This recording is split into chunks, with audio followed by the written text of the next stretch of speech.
শোনো, তোমরা যারা 5 ওয়াক্ত নামাজ পড়ো এবং তোমরা যারা পড়ো না, তোমরা যারা ভেবে নিয়েছো যে সিগারেট খেলে মুসলমান থাকা যায়, মদ খেলে মুসলমান থাকা যায়, সুদ খেয়ে মুসলমান থাকা যায়, মিথ্যা বলে মুসলমান থাকা যায়, ঘুষ খেয়ে মুসলমান থাকা যায়, মারামারি করে মুসলমান থাকা যায়, আরেকজনের স্ত্রী আরেকজনের মেয়ে ওদের সাথে জানা ব্যভিচারে লিপ্ত হয়ে মুসলমান থাকা যায়।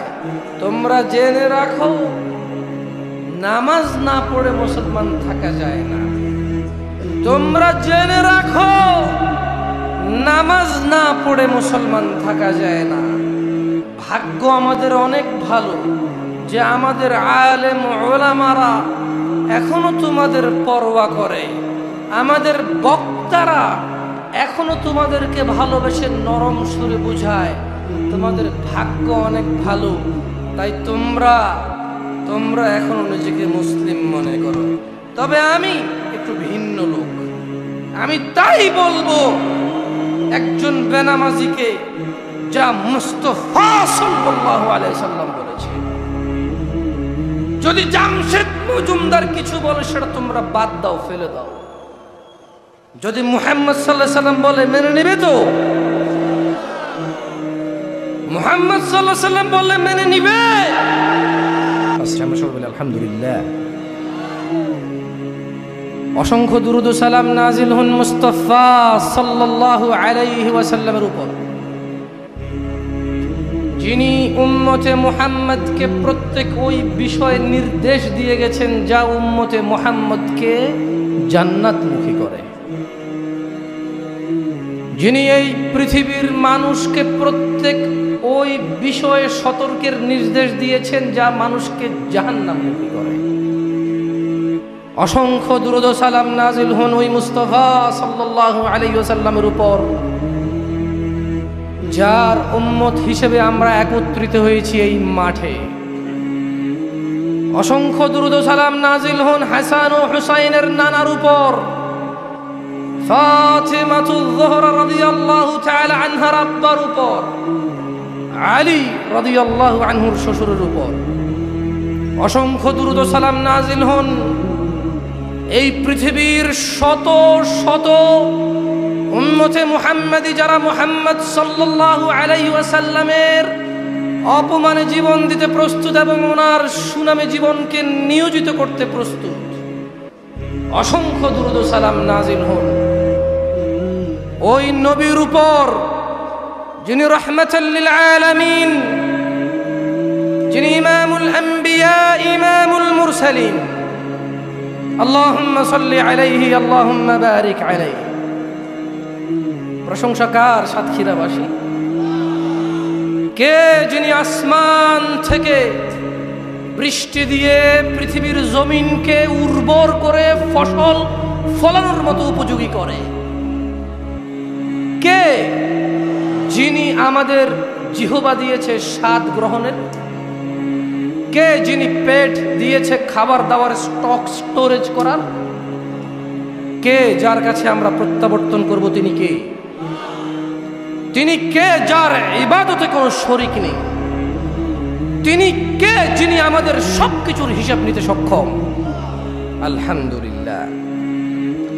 কলারোয়াবাসী, প্রথমেই বলে নেই, আমার খুব বেশি একটা গোছালো কথা আমি বলতে পারি না। প্রত্যেক মাহফিলে আমি দেখি অতিথিরা খুব সুন্দর করে, যারা মাহফিলের আয়োজন করে তাদেরকে খুব সুন্দর করে সম্বর্ধনা দেয়। তো আমার ওই বিষয়ে একটু জ্ঞান কম। আমি মাহফিল শুরু করলে আল্লাহর আয়াত পড়ে আল্লাহর প্রতি শুকরিয়া আদায় করে রাসূলের প্রতি দুরূদ করে শুরু করে দেয়। তাই মাহফিল যারা কষ্ট করে আয়োজন করে তাদের ব্যাপারে তেমন কিছুই আমার বলা হয়ে ওঠে না। গত পুরো বছর ওয়াজ করেছি, এভাবেই ছিল।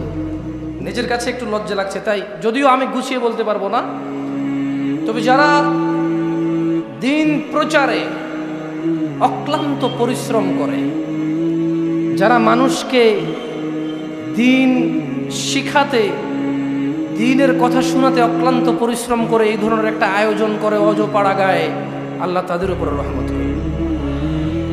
তাদের ওই দাওয়াতে যারা বিভিন্ন গ্রাম অঞ্চল থেকে এসে উপস্থিত হয় ইসলামের দাওয়াত নিতে, আল্লাহ তাদের উপর রহমত করে। এটা ভিন্ন কথা, মাহফিল কমিটির অনেকেই মানুষকে ধর্ম শিখাতে চায়, নিজে শিখতে চায় না। এটা ভিন্ন কথা, মাহফিল কমিটি নামাজ নিয়ে ওয়াজ করতে বলে নিজেই ঈশান নামাজ পড়ে না, কে আসছে কে যায় নাই কে আসে নাই সেটার খেয়ালে ব্যস্ত থাকে। এটা ভিন্ন কথা, মাহফিল কমিটি চায় পৃথিবীর সবাই ভালো হয়ে যাক, ওনার দাঁড়িয়ে রাখার দরকার নেই। এটা ভিন্ন কথা, মাহফিল কমিটি চায় সবাই সুদ ঘুষ ছেড়ে দেখ, ওনার নাপিতের দোকান চলুক, লোনের বিজনেসে চলুক। এটা ভিন্ন কথা, মাহফিলের প্রধান অতিথি প্রধান বক্তাকে নিয়ে আসবে পৃথিবীর সবচাইতে পরিচিত মানুষকে, এই আশায় মাহফিল করে। এটা ভিন্ন কথা, মাহফিল কমিটি কিছু কিছু, সব না, আমি জানি না কে এরকম, তবে এরকম হতেও পারে। আমার কয়েক জায়গায় গিয়ে ফিল হয়েছে, অনুভব হয়েছে যে মাহফিল কমিটি মনে হয় অধিকাংশ যারা আছে কমিটিতে অধিকাংশই বেনামাজি। আফসোস আফসোস, মানুষ সুদ ঘুষ গালিগালাজ জানা ব্যভিচার নেশাকে যতটা নোংরা মনে করেছে, নামাজ ত্যাগকে এর চেয়ে অনেক অনেক নরমাল ব্যাপার মনে করে নিয়েছে। আফসোস লাগে তখন যখন দেখি মুসলিম সমাজে মুসলিমের সামনে বক্তব্য দিতে এসে এই এলাকার জুমা মসজিদগুলো ফুল হয়ে যায়, আসরের সময় খালি দেখা যায়। আফসোস লাগে যখন বাপ মুসলমান, মা মুসলমান, নিজে মুসলমান, থাকি মুসলমানের পাড়ায়, সপ্তাহে গরুর গোশত না খেলে নিজেকে দরিদ্র মনে হয়।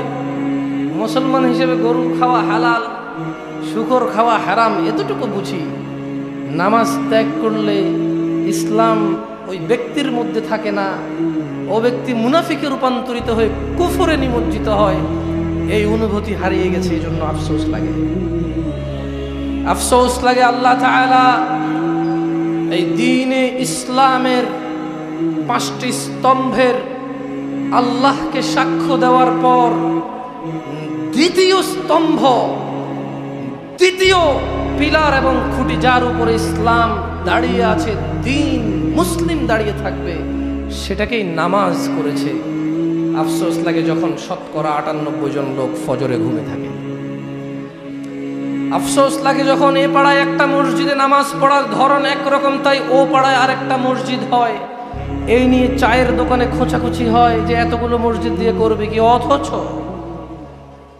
10 বছরে যাদের উপরে সালাত ফরজ হয়ে যায়, তাদের সবাই যদি মসজিদে আসতো, এরকম আরো 3টা মসজিদ তর্ক ছাড়া আপোষেই করা লাগবে, অথবা এই মসজিদটা 5 তলায় রূপান্তরিত করতে হতো। আফসোস লাগে মানুষ ওয়াজ শুনে নিজেকে মুসলিম মনে করে, ওয়াজ করে নিজেকে মুসলিম মনে করে, নামাজ পড়ে নিজেকে মুসলিম মনে করতে হবে। বেশিরভাগ মানুষের অনুভূতি নষ্ট হয়ে গেছে। আমি নিজেকে বাদ দিচ্ছি না, এই কাতার থেকে আমি নিজেকে বাদ দিচ্ছি না, আমার পরিবারকে বাদ দিচ্ছি না, আমার পাড়া প্রতিবেশী আত্মীয় স্বজনকে বাদ দিচ্ছি না। আমি বলতে চাই না যে চিটাগং আমার পাড়া আমার ঘর অনেক নামাজি, কলারুয়া এসেছি সব বেনামাজি, আমি এরকম বলতে চাই না। আমার কথা এভাবে নেবেন না কলারুয়াবাসী। আমি বলতে চাই, আমি সাতক্ষীরা কলারুয়াতে প্রথম এসেছি। বেনামাজির যে পরিসংখ্যান আমি আপনাকে বলছি, তা আমি আমার ঘর আর আমার গ্রামের থেকে বলছি। আর হ্যাঁ, আমি মনে করি বাংলাদেশের সব জায়গায় এরকম। আমি ভুল হয়ে থাকলে আল্লাহ আমাকে ক্ষমা করুন।